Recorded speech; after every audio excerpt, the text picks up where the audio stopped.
खेमराज श्री कृष्णदास प्रकाशन, बंबई से प्रकाशित श्रीमद् देवी भागवत भाग 1 तीसरा स्कंध अध्याय 4 श्लोक 42 में श्री विष्णु जी ने कहा कि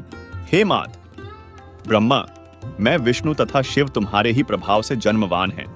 नित्य नहीं हैं, अर्थात हम अविनाशी नहीं हैं।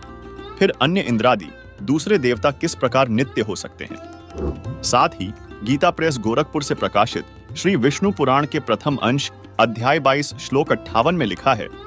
कि हे ब्रह्मण, ब्रह्मा, विष्णु और शिव ब्रह्म की प्रधान शक्तियां हैं, उनसे न्यून देवगण हैं। इसके अलावा इस कथा से आप खूब परिचित हैं कि जब व्रजवासी देवताओं के राजा इंद्र की पूजा करना चाहते थे, तब श्री कृष्ण ने व्रजवासियों को इंद्र की पूजा छोड़ एक परमात्मा की पूजा करने के लिए कहा था। उसी से संबंधित यह प्रसंग पढ़िए श्रीमद् भागवत सुधा सागर यानी शुक सागर में, जिसके 10वें स्कंध के अध्याय 24 के श्लोक 13 से 15 और 19 में श्री कृष्ण जी नंद बाबा से कहते हैं, पिताजी, प्राणी अपने कर्म के अनुसार ही पैदा होता और कर्म से ही मर जाता है। उसे उसके कर्म के अनुसार ही सुख, दुख, भय और मंगल के निमित्तों की प्राप्ति होती है। यदि कर्मों को ही सब कुछ न मानकर उनसे भिन्न जीवों के कर्म का फल देने वाला ईश्वर माना भी जाए, तो वह कर्म करने वालों को ही उनके कर्म के अनुसार फल दे सकता है।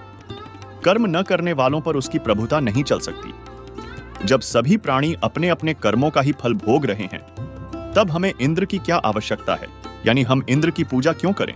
पिताजी, जब वे पूर्व संस्कार के अनुसार प्राप्त होने वाले मनुष्यों के कर्म फल को बदल ही नहीं सकते,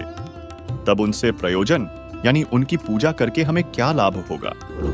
जैसे अपने विवाहित पति को छोड़कर जार पति का सेवन करने वाली व्यभिचारिणी स्त्री कभी शांति लाभ नहीं करती, वैसे ही जो मनुष्य अपनी आजीविका चलाने वाले एक देवता को छोड़कर, यानी गीता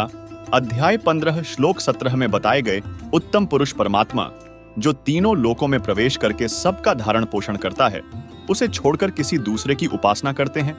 उससे उन्हें कभी सुख नहीं मिलता।